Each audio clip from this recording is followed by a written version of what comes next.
आप कह रहे हैं आरजेडी के विधायक ने बड़ा पॉलिटिकल कांड कर दिया है, पार्टी का प्लान ही लीक कर दिया। प्लान को लीक कर दिया है उसने। अब उस पर कितनों कोई व्यक्ति झांपी पोती करते रहे, उसका कोई मतलब नहीं है, यह सत्य है। और मैं आपको एक बात और बता दूं, देखिए तेजस्वी जी 60 दिनों का सबको चेतावनी दे रहे हैं, 60 दिनों का, वो 60 दिन भी अब पूरने वाला है, आप बात समझिए। और जो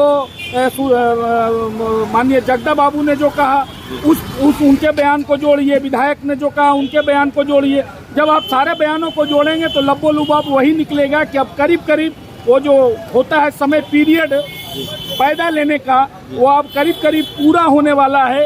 अब वो 1 महीने में हो जाए या 40 दिन में हो जाए, लगभग यही मान के चलें। नमस्कार, आप देख रहे हैं डी न्यूज और मैं हूं अभिषेक मिश्रा। आरक्षण को लेकर भारतीय जनता पार्टी आज धरने पर थी, आंदोलन को उतारू है। भारतीय जनता पार्टी बिहार में सबसे बड़ी विपक्षी पार्टी है और इस पर हम बात करेंगे। हमारे साथ बीजेपी के प्रवक्ता मनीष पांडे मौजूद हैं। मनीष जी, जेडीयू तो आपके सर ठिकरा फोड़ती है, भारतीय जनता पार्टी के सर ठिकरा फोड़ती है कि आपने ये जो फैसला आया हाई कोर्ट का आरक्षण को लेकर या निकाय चुनाव को लेकर, उसके लिए आप जिम्मेवार हैं, केंद्र सरकार की साजिश है, आप बिहार सरकार के सर ठिकरा फोड़ रहे हैं। देखिए, हाल में अभी नीतीश जी ने एक इंटरव्यू में खुद बोला है कि वो चाहे कर्पूरी जी की सरकार रही हो या 2005-06 में हमने पंचायत का आरक्षण दिया, जो भी कुछ भी दिया वो हमने दिया।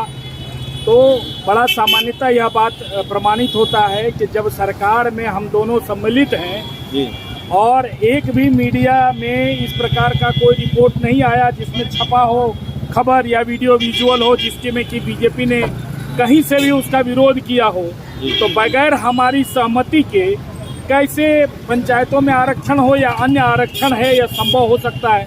तो देखिए, यह तो पूरी तरीके से झूठ बोल रहे हैं कि भारतीय जनता पार्टी के बगैर अगर किसी भी प्रकार का, चाहे कर्पूरी ठाकुर जी की सरकार में दिया गया हो या नीतीश जी की सरकार में, भाजपा जेडीयू की सरकार में आरक्षण मिला, तो बगैर भाजपा की सहमति के नहीं मिला, एक बात। और दूसरी बात, जो यह ठीकरा भाजपा के माथे फोड़ना चाहते हैं, तो मैं नीतीश जी से सीधा पूछना चाहता हूं, नीतीश जी आप सरकार के मुखिया हैं, आप यह बता दें कि कोई भी आयोग का अगर गठन होता है, जैसा कि सुप्रीम कोर्ट का निर्देश दिया हुआ, सिर्फ बिहार के संदर्भ में नहीं है, वो अब देश के सभी राज्यों में, यहाँ तक कि केंद्र शासित जो प्रदेश है उसके संदर्भ में भी है कि वहाँ भी अगर नगर निकाय चुनाव कराने हैं तो पहले एक कमेटी, एक आयोग का गठन होगा जो त्रिस्तरीय जांच करके जो अनुशंसा करेगा, उस अनुशंसा पर आरक्षण तय होगा। यह आयोग बनाने का पावर किसको रहता है? मंत्री को रहता है या मुख्यमंत्री को रहता है? अगर मुख्यमंत्री को यह पावर है तो आप जिम्मेवार है या कोई और दूसरा व्यक्ति जिम्मेवार है? पूर्व कृषि मंत्री सुधाकर सिंह ने ये कहा है कि मंत्रियों की हैसियत इस सरकार में कुछ भी नहीं है, और उन्होंने यह भी कहा है कि कुछ लोग समझते हैं कि प्रधानमंत्री बन जाएंगे तो स्वर्ग पहुंच जाएंगे। नहीं, देखिए, वो अपनी आत्मा के आवाज पर उन्होंने जो भी कहा है सुधाकर जी ने, भाजपा उसका समर्थन पहले भी करती आई है। जब उन्होंने अपने विभाग के बारे में कहा था, जब उन्होंने मंत्रिमंडल की बैठक पर सवाल खड़ा किए थे, भ्रष्टाचार पर उन्होंने कहा था, तब भी भारतीय जनता पार्टी उनके बयानों का समर्थन करती आई है। और आज भी जब उन्होंने यह बात कहा है तो भारतीय जनता पार्टी उनके बयानों का समर्थन करती है। इसमें कोई दो राय नहीं है कि बिहार की जो स्थिति है, ब्लॉकों में जो भ्रष्टाचार व्याप्त है, आज की तारीख में जिस प्रकार से अपराध है, पटना से ट्रेन खुलती है और उसमें 20 अपराधी चढ़ जाते हैं दुरंतो जैसे ट्रेन में, और 4 बोगियों में लगातार लूट होती है बिना किसी डर भय के। यह गृह विभाग भी मुख्यमंत्री के अधीन है। अगर इस प्रकार की घटना घट रही है तो जवाब कौन देगा? एक आखिरी सवाल है आपसे।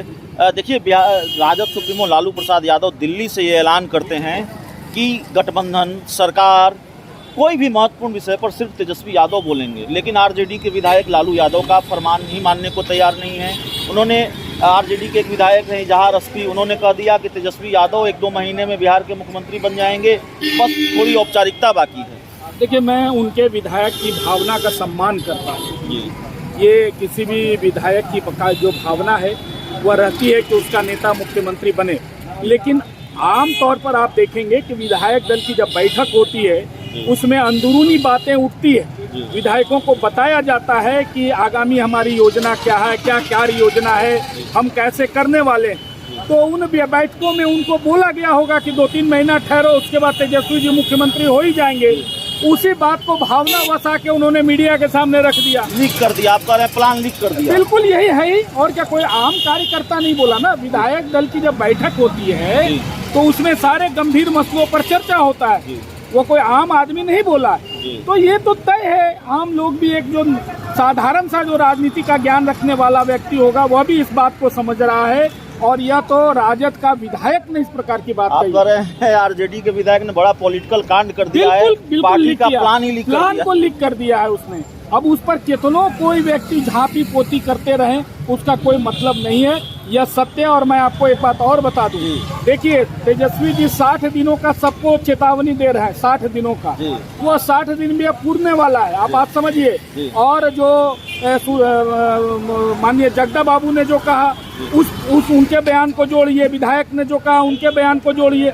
जब आप सारे बयानों को जोड़ेंगे तो लब्बो लुबाब वही निकलेगा कि अब करीब करीब वो जो होता है समय पीरियड पैदा लेने का, वो अब करीब करीब पूरा होने वाला है।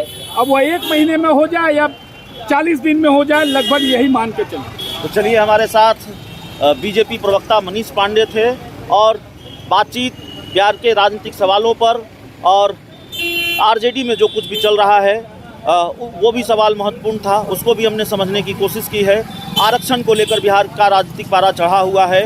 बीजेपी के बड़े बड़े नेता बाकायदा यहीं पर धरने पर बैठे हुए थे, उस पर बातचीत। तो इस इंटरव्यू में, इस बातचीत में इतना ही। बहुत बहुत धन्यवाद।